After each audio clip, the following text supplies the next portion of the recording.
All right, yeah. Let's get into this stream. ESAS number 3. Every Saturday a stream, sticking with it. Hey, Vic. Nice to see you again.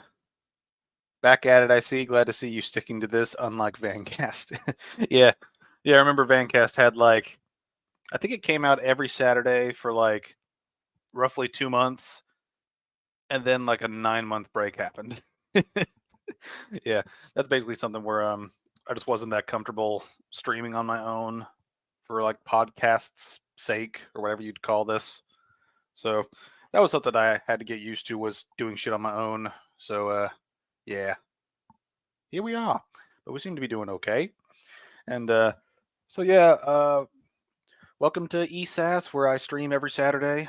I will usually go over updates immediately, get them out of the way. That way people that want updates can get them and then get out, because I have a special activity that usually takes up the bulk of the stream after the updates come out.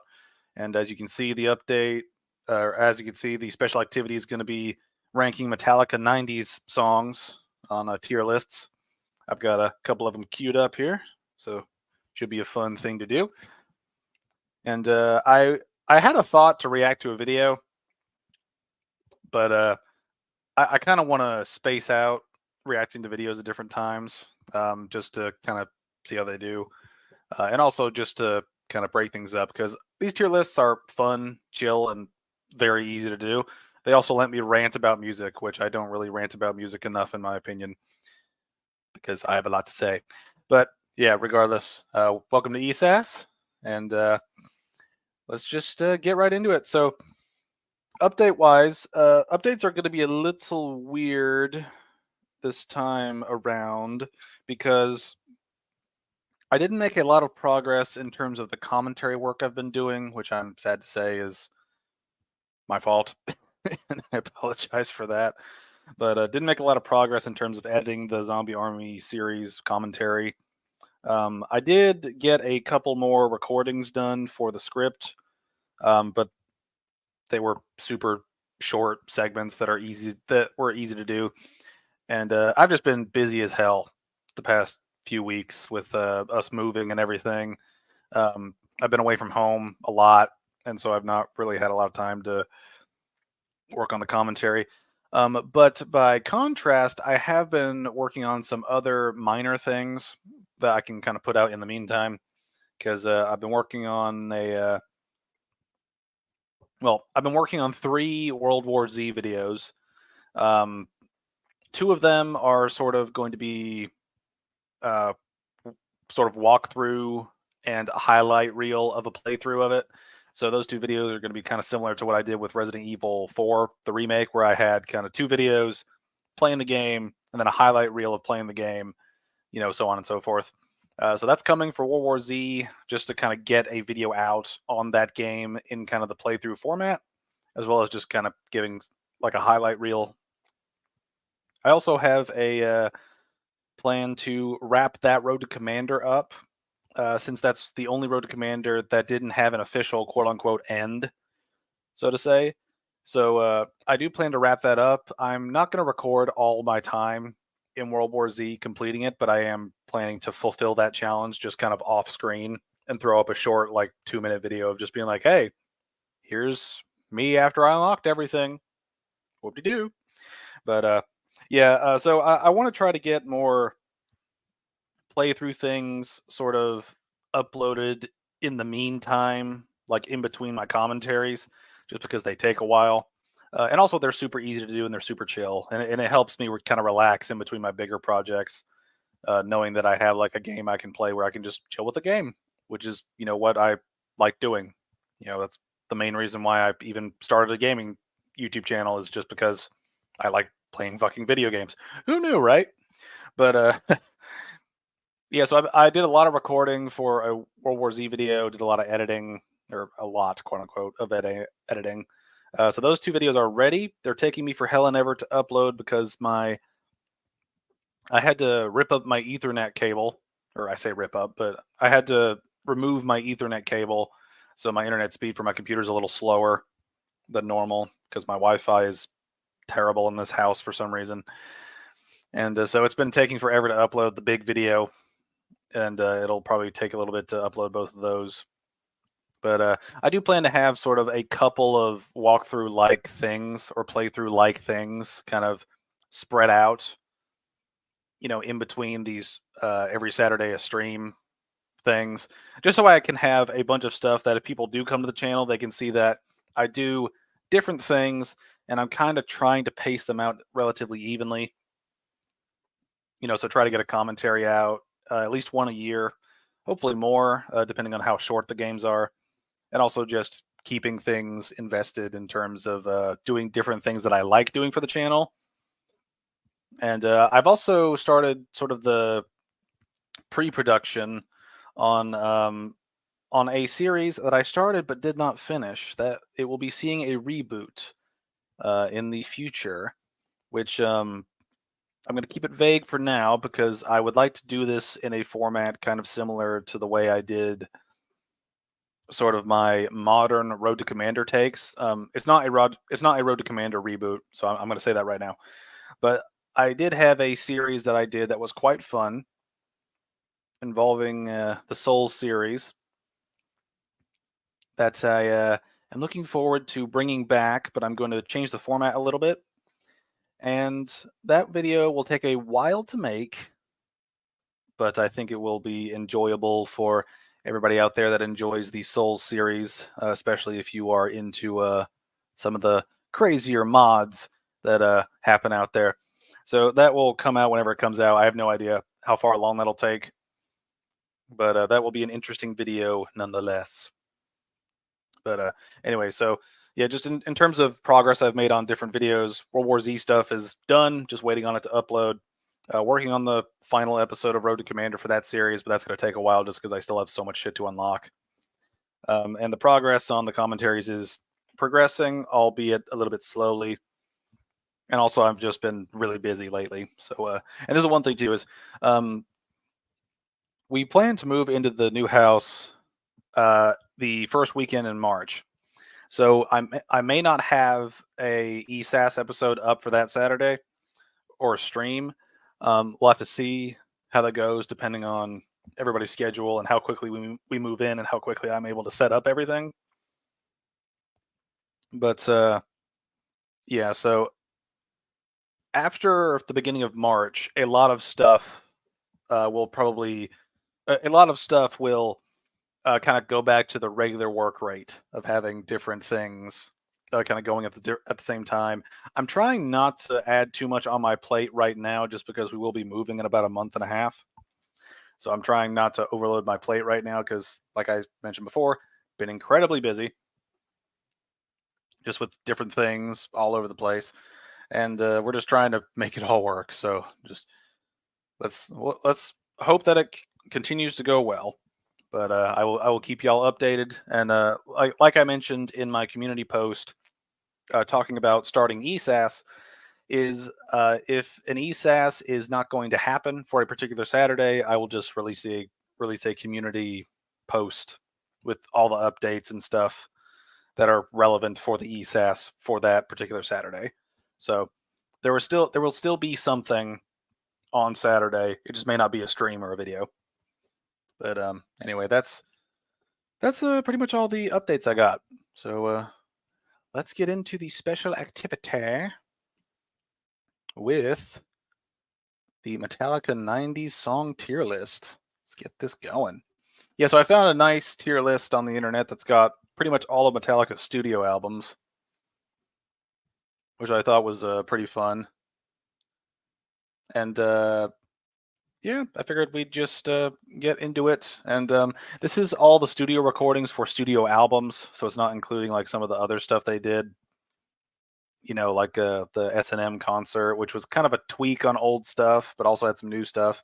And it doesn't include Garage Inc., but I'm kind of okay with that. Just because I don't really have much to say in terms of Metallica's like covering of stuff. I like the way they cover things, but that's really it. I don't have much to say about it in terms of like how they orchestrate it beyond I like it and I think it's neat. But when it comes to their original stuff, it's quite interesting to talk about. But anyway, beginning with the 90s albums, and beginning of the 90s albums. And I mean, what better place to start off than with the Black Album and Enter Sandman? Now, despite being massively overplayed by like everybody, I still think it's a fantastic song. I still think it's a great song. That main riff is a great riff, and the structure of it's really well done. Right, the way it just sort of builds and builds and builds until you get the slam of the main riff at the beginning, and then from there it's just kind of like that. It's a super tight groove, is what I would call it. It's a tight groove. Got some really good performances. And just the overall sound it was a really great track to usher in the sound of the Black Album, just in terms of how heavy it is, how crisp and clean all the things are in the production, and also kind of serves as a stark contrast to And Justice for All's production, which I forgot if I mentioned it or not in the last stream, but that production was very lacking. It wasn't outright terrible as much as it was just really mishandled. But Enter Sandman, great song, even if it's a bit overplayed. All right, now we got Sad But True. Now, I would put Sad But True at great because while I think it's a great tune, I don't think it has the same kind of staying power and the kind of, like the song structure itself is just not as impressive as Enter Sandman is, especially because Enter Sandman's main riff is a really fucking good riff. Sad But True riff's great. Don't get me wrong, but it's just not quite up there for Enter Sandman. But I do like the orchestration of how heavy that riff comes across, because even though it's not technically like that heavy in terms of like actual notes and how like low tuned the guitars are at the time, it still comes across as a hammer hitting you in the face. So it's got a great just hammer vibe of just beating the shit out of somebody, but sonically. So good tune, like the lyrics, and I really like the just the way they hammer home the riff at different points in the song. All right, now we get Holier Than Thou. I really like Holier Than Thou. I'd put it on par with Sad But True, but for different reasons. And I'm really glad that for fans of Metallica who've watched the documentary a year and a half in the life of Metallica, that I recall that conversation between Lars Ulrich and Bob Rock, where they're talking about what should be the opener to the album, right? Because every album opener for Metallica up to this point had been a high energy track, whether it be Hit the Lights, Fight Fire with Fire, Battery, or Blackened, right? So Holier Than Thou was poised to be the opener for a little while. And I'm so glad that it wasn't, because I think Enter Sandman is a better opener because it sets the tone for the entirety of the album. Holier Than Thou is very much kind of a link from the past into the future sort of a thing, but Enter Sandman has such a broader statement about the direction of the album as a whole. And even though Holier Than Thou I think is a great song, as you can see, it's not as good of an opener as Enter Sandman is, and partially because of the vibe. Like Holier Than Thou just kind of slams in, and it's got a great build up, but it's got a great build up at the end. Whereas Enter Sandman, gives you a great idea of where the album's going in terms of the sonic power of it, the sound, and the overall production of it. Holier Than Thou just kind of slams in, does its thing, briefly ramps up again, and then it's out. But Enter Sandman has such a massive sort of opening presence that if they opened it with Holier Than Thou, I think the album would have had a little bit of a harder time, just because Enter Sandman's a great build up and a great introduction to sort of this kind of era of Metallica in a way. And also just Holier Than Thou's got a good riff, but it's not got an Enter Sandman riff. I like how me talking about this one song just had me reference the crap out of Enter Sandman. But anyway, all right, now we get to The Unforgiven. I fucking love The Unforgiven, and I love the way it's orchestrated differently from what they did in the past with their ballads. Where instead of having the light verse and the heavy chorus, they had the heavy verse and the light chorus, and I really like that dynamic shift. And also just the way the parts are orchestrated, where you've got like the acoustic guitar, doing that,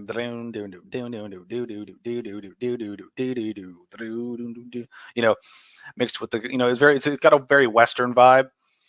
And when it hits that like chorus, and the dynamic of the song is very interesting when you look at how it is in its entirety, right? Because you get the kind of a Western style opening with the horn and then the acoustic guitar, then the clean guitar part over it. And then you slam into the verse where like get some contemplative shit, right? And then when you hit the chorus, it's almost like all the shit fades away and you just get the point of the song. When you get the lines in the chorus. And I think that's a thing where, when you have that quiet moment with the chorus, in a way, it kind of strengthens the point of the lyrics of the chorus when you have it be quiet, where you can really focus on the words and not just the power of the music in itself. And I think that's something that people often overlook, is how sometimes being quiet during a chorus can help get the point across even clearer. You know what I mean? But just I love that dynamic. Also, great guitar solo by Kirk Hammett. Fantastic solo.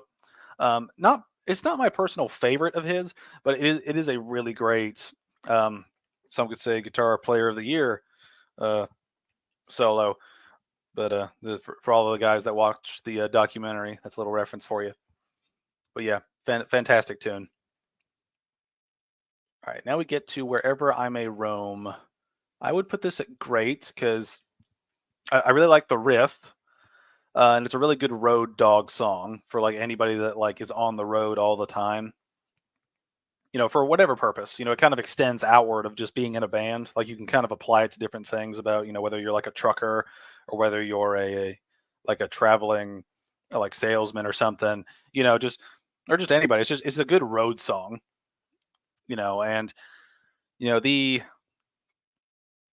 only thing that I don't like about, or the only thing that I'm not that big of a fan of in terms of Wherever I May Roam, and this also applies to The Unforgiven and Enter Sandman, is I don't like songs. I don't like songs having fade outs. I would rather they have a hard end, right? Like I don't like the fade out sort of thing.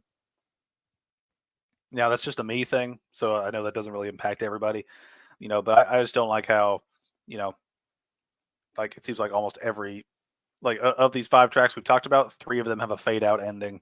I'd rather they just end in some way, But either way, great song, good road song for when you're just going down the road doing what you got to do. But now let's get to Don't Tread on Me. I'd put Don't Tread on Me up there because I really like the riff. I really like how simple and heavy the riff is. That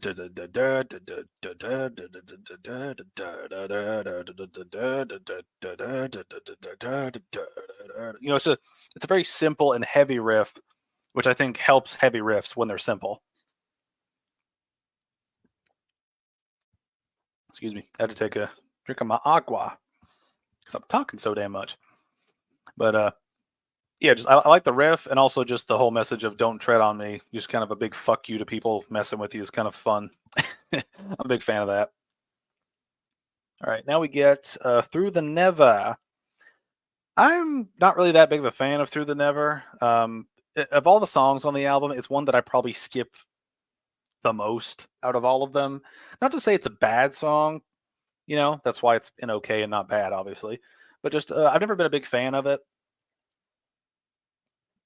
And I don't really care too much for the riff. The riff just feels like kind of lazy noodling in a certain way, that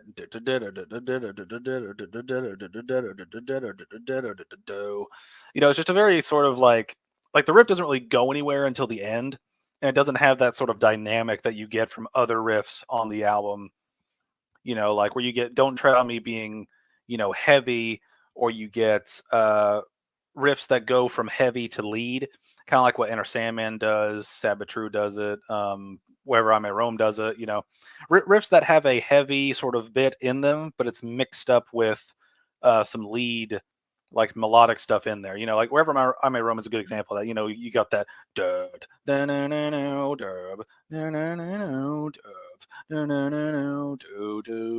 do. You know, like you've got different dynamics in the riff itself. It's not just heavy chugging or just noodling in the same spot over and over until you hit a chord, which is the reason that I don't like Through the Never. It's just I don't like the riff in it. Also, just not that big of a fan of the chorus either. I just think it's a very mid song on the album. And this will tie into a point I'm going to make later about the album as a whole. All right, then we get Nothing Else Matters. Of all the songs on the album, I feel like Nothing Else Matters has aged the well. Has aged the well. Wow, that's a retarded sentence. It has aged remarkably well. I think it's a song that I think has kind of trend. I think that's the song that a lot of people listened to and saw how much more there was to Metallica than what they kind of became known for. You know what I mean? Like, I think Nothing Else Matters was one of those songs that kind of transcends the band and transcends the genre and transcends the album and the album in itself, right? I think it's a fantastic song that you can listen to in a lot of different areas, and it's got a mass appeal for how kind of universal it is, you know, because when you like look at the lyrics, for lack of a better word, they're very inclusive. You know, like people can apply what's said in Nothing Else Matters, you know, to different types of relationships, you know, where the end point is you know nothing else matters but the fact that you know we're here together, you know, and you can apply that to all kinds of different things, you know, whether it be family, whether it be friends, whether it be you know a love interest or what you know whatever it is, you know, it's a very universal subject matter.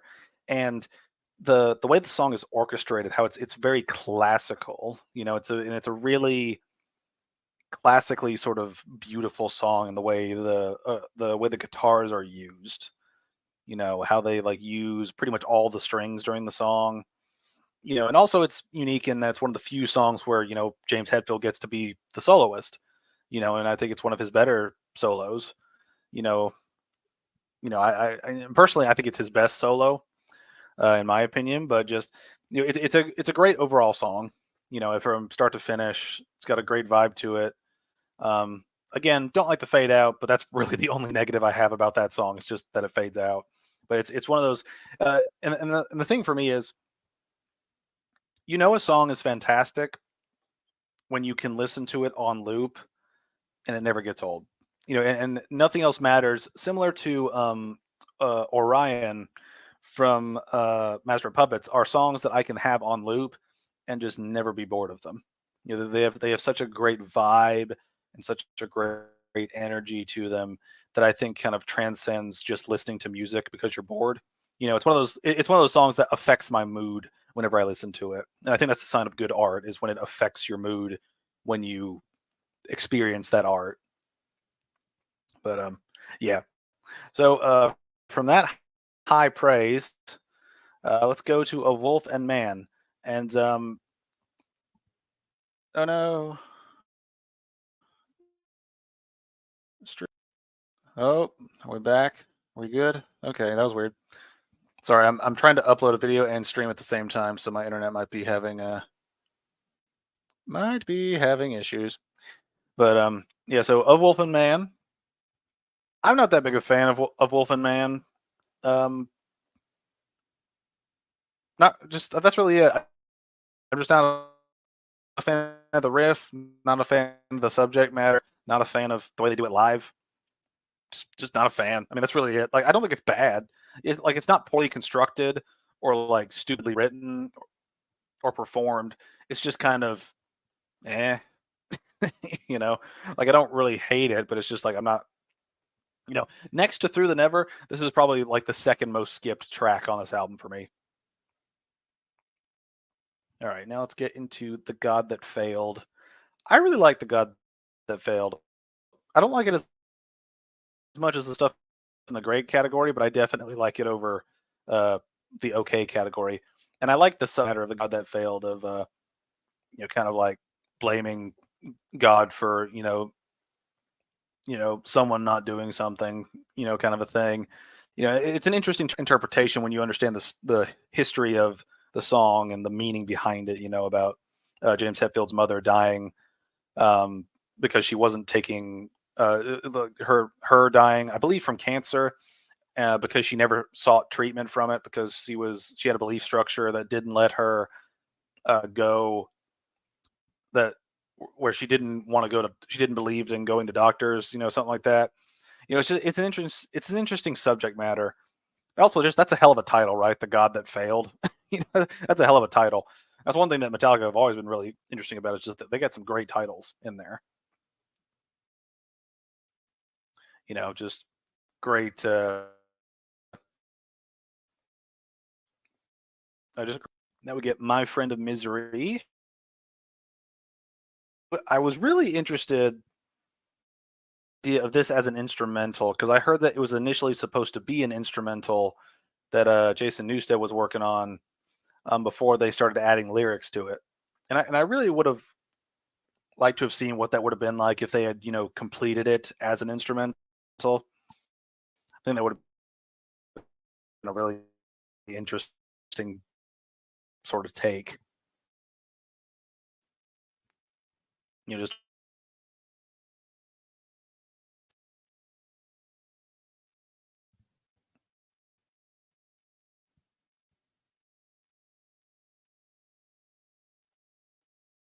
oh man, stream is laggy today. I do apologize. I'm never going to be uploading a video while I stream again. Anyway, we're nearly out of this album, so let's get through this. I might try to get through these a little bit quicker just in case my internet dies.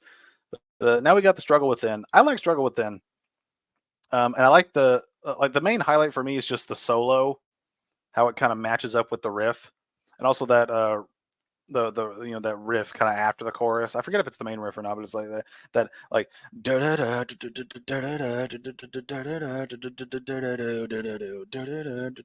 just a very simple chugging, just heavy, just like yeah sort of riff. But yeah, good song and a pretty good closer for the album. And this is one thing that I would say about this album that I forgot to mention about Injustice for All is I think one big problem with Metallica albums from and Justice for All and on is that they kind of became a little bloated in terms of the runtime. Where they either include a bunch of songs that probably aren't that great, but were included just because they had the space, so why not? But also, you run that thing of like, how good of an album is in this album if you take out a couple things or shorten a couple songs up?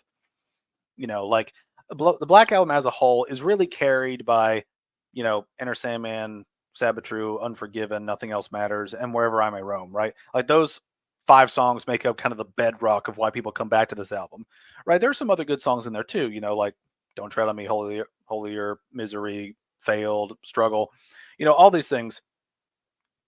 There are a lot of good albums that are kept from being great because they have a couple tracks on them that are kind of meh, and like this is one thing that I've mentioned to a friend of mine is, I would take out Through the Never, End of Wolf and Man, and just have it be these, what is that, 3, 6, like 10 tracks, as opposed to the 12. And you get the running time down a little bit too. Like you get it down to like 50 something minutes instead of being an hour, and I think that sometimes albums should be tighter than longer, but it's one of those things where I can kind of see both sides of the argument where, as a music fan, I would always take more music over less music. But at the same time, in terms of the album having a good punch, from start to finish, I would say that some albums, are definitely bloated beyond what they reasonably should, be up to, so to speak. But yeah, there's my Black Album tier list. But we've got 2 more albums to get through, which I have prepared. So yeah, now we're gonna get into Load, which I think is a massively underrated Metallica album. I really like Load, right? I hate the artwork and I hate the stylistic direction the band went in terms of the look and stuff. It was absolute unmitigated 90s cringe in kind of the weirdest emo dad way possible. It's just really bad. The imagery of the band during this period was fucking awful. But the album itself, I think, is actually really strong. And we'll begin with Ain't My Bitch. I would put this in great. I think it's a good opener, and also kind of like this is kind of like what Holier Than Thou kind of could have been in terms of a transition from one style of Metallica to another.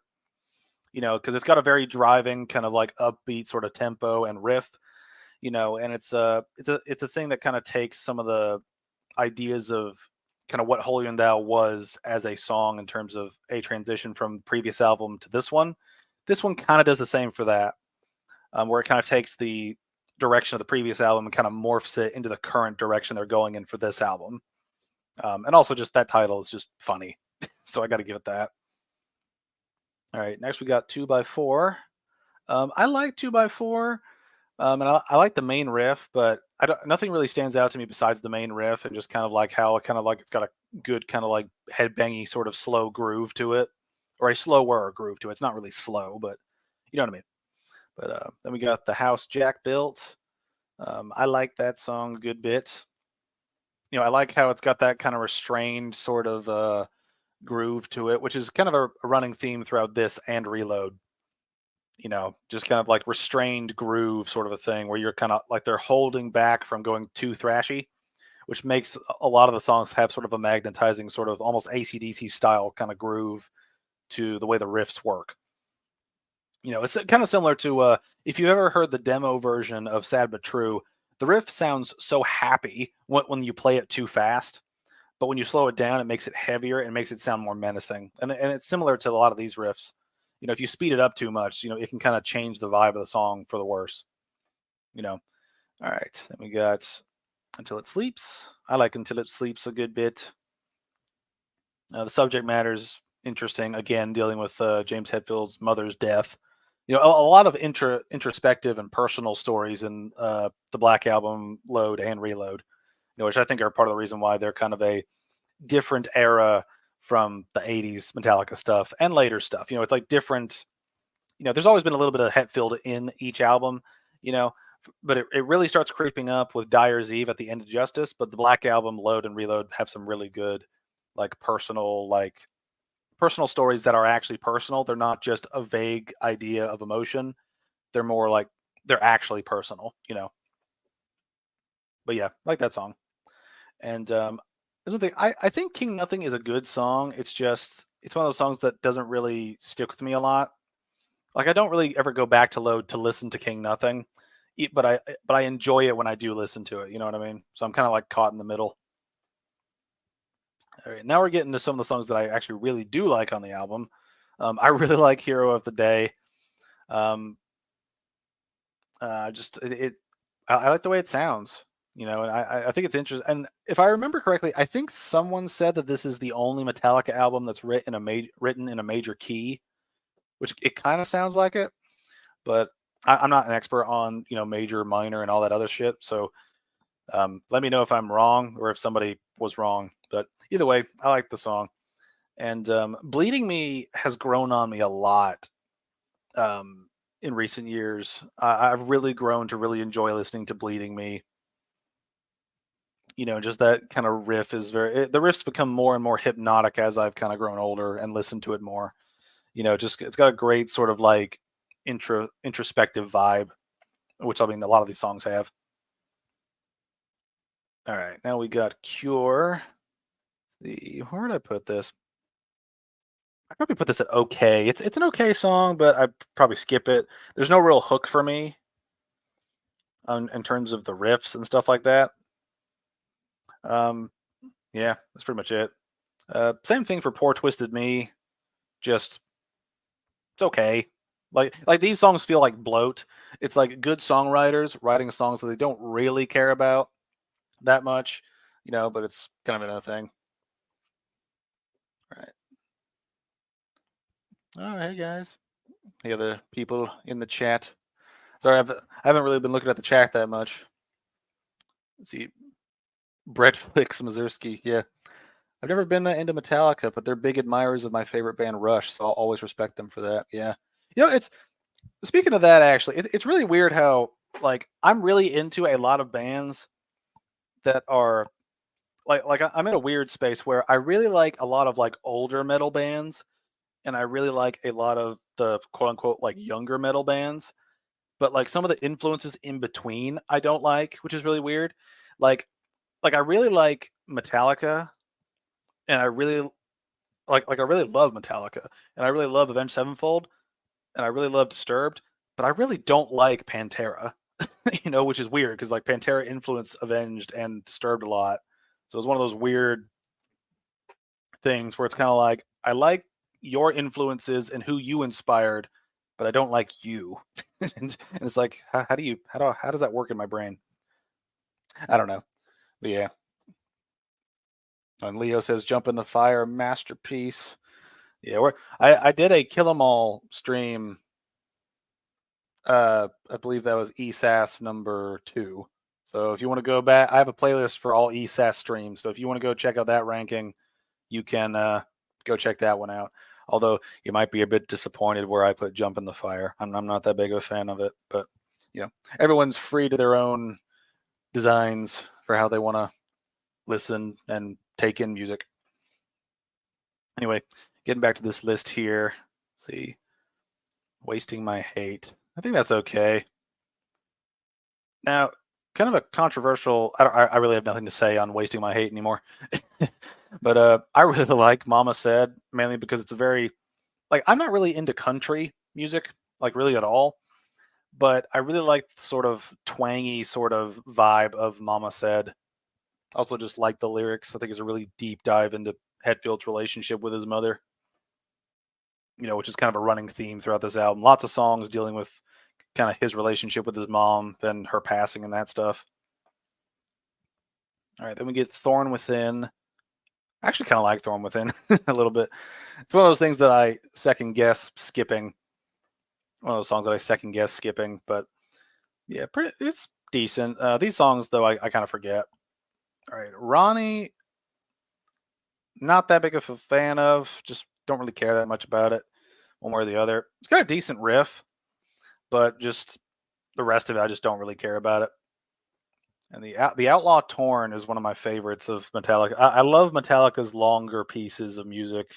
Usually, To Live Is to Die feels kind of slow, but I usually enjoy their longer pieces of music, and this is definitely one of them. It's a fun song, and I like how I just like how it's kind of just a slow, brooding, heavy sort of thing. It's kind of like it's kind of a proto Inamorata. It's very proto Inamorata, where it's just a long, slow, thick, heavy, kind of fucked up groove song that ends in sort of a jam. So yeah, I like that song a lot. But yeah, there's my load tier list, and I've sort of organized these in an awkward sort of way. Let's get into the last tier list we're going to do for today, which is going to be Reload, which is going to be kind of fun. All right, so starting off with Fuel, where we get the wonderful meme: "Give me chicken, give me fries, give me give me apples on the side." And just a lot of good memes come out of that opening line there.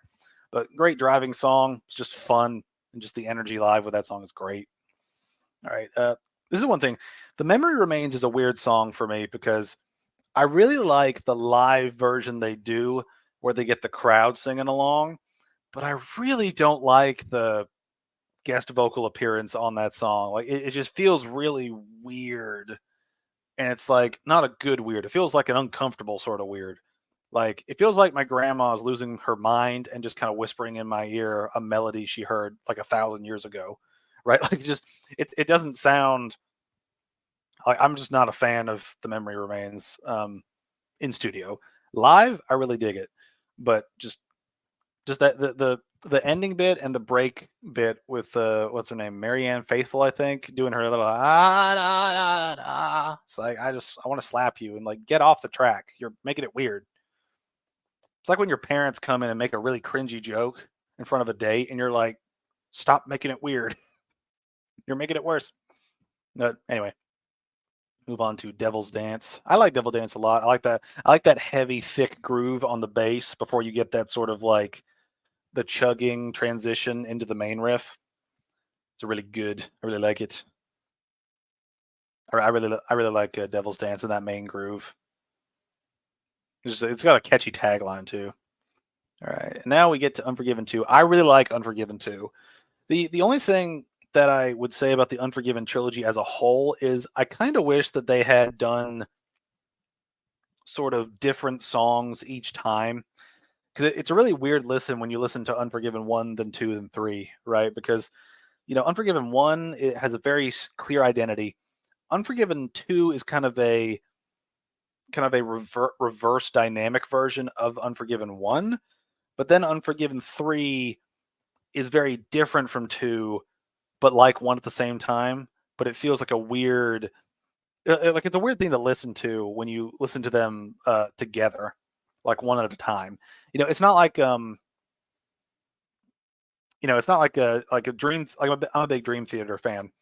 Like it's not like Dream Theater's 12-step suite where you have The Glass Prison being a very ballsy, aggressive opener. Then you have This Dying Soul, which is also very aggressive and, in your face, but it starts to introduce some quiet elements. Then you get The Root of All Evil, and it's a little bit more groove and it's not quite as aggressive. Then you get Repentance, which is kind of a breather, very psychedelic, kind of introspective piece. And then you get The Shattered Fortress at the end where it brings everything home and kind of rounds out the overall story of the 12-step suite, and obviously, as far as I know, the band did not plan to write Unforgiven 1, then 2, then 3, right? Like, obviously, because they wrote the 3 songs across 17 years, 91, 97, and 08. So, like, who plans that shit, right? But, good song. And I like how it's kind of a twist on what the Unforgiven could have been if they had like changed the riffs around. So like the verse chords in Unforgiven 1 are the chorus chords in Unforgiven 2, and the chorus stuff in Unforgiven 1 is the verse is like those same notes are in the verses for Unforgiven 2. It's a really interesting way to kind of repackage an old song in a new way where it's kind of like what it could have been, but at the same time, it's like a sequel. It's kind of weird. But we'll talk about Unforgiven 3 more when we get to it. But yeah, let's get through this list. All right, Better Than You. It's pretty good. I like it. There's no part in there that makes me kind of cringe a little bit, which is kind of like Memory Remains. Slither, I'd probably say the same thing. It's weird. There's a bunch of songs in the beginning of Load that I really like. There's a bunch of stuff in the middle that I just find is easy listening, but not really deep dive into. And then there are others later on that I really like. So it's kind of weird. Yeah, so like I think Carpe Diem's good. I think Bad Seed's good. I think Where the Wild Things Are is good. I think Prince Charming is good, but like all these songs kind of in the middle. And this is kind of the thing that talks about like Load and Reload was initially supposed to be a double album, but a lot of music would get lost in the mix if they released them both at the same time. And it's like, even when listening to Metallica, like on a playlist, when I'm doing something for a couple hours, it's like these songs just rush by and I don't remember like hardly anything in them. It's very, very, it's like, it's good filler, but it's still filler, it's like they've got some solid grooves and some good melodies and good parts in them. It's just they're really forgettable after a time. But then we get to the last 3 tracks. I really like Low Man's lyric just because of how kind of weird it is, just the way they orchestrate it all. But yeah, it's a weird song that I kind of like for how weird it is. Whereas Memory Remains is very weird to the point where I don't like its weirdness. All right. I like Attitude just because it kind of lives up to its name. It's very in your face and sort of like, aggressive and sort of fun. And again, another Metallica closer that I'm a big fan of when they just do the slow, spacey groove thing. Big fan. Big fan of Fixer. I have no idea what the lyrics are about, but I really enjoy the song and just kind of how spacey and weird it is. again, some things are weird and can be good. Other things are weird and just kind of annoy me. But yeah, that's my ranking for load, and that's going to be the last Metallica ranking we do for the 90s. We will come back to this probably next Saturday, and we'll do probably all the rest of Metallica stuff, since it's only like 4 other albums, because it's, Saint Anger, Death Magnetic, Hardwired to Self-Destruct, and 72 Seasons. So those will be the things I cover probably next time. And what I think I might do is I might do a bunch of tier lists to kind of get through an artist's sort of discography, depending on how I want to break it up.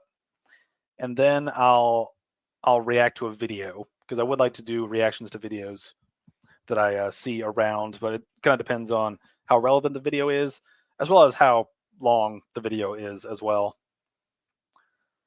And it is a thing where I've been wanting to react to things for a long time. I just didn't know the best way to do it, but we'll see how that goes in the future. But yeah, I'd just like to thank you all for watching, and I will see you guys later.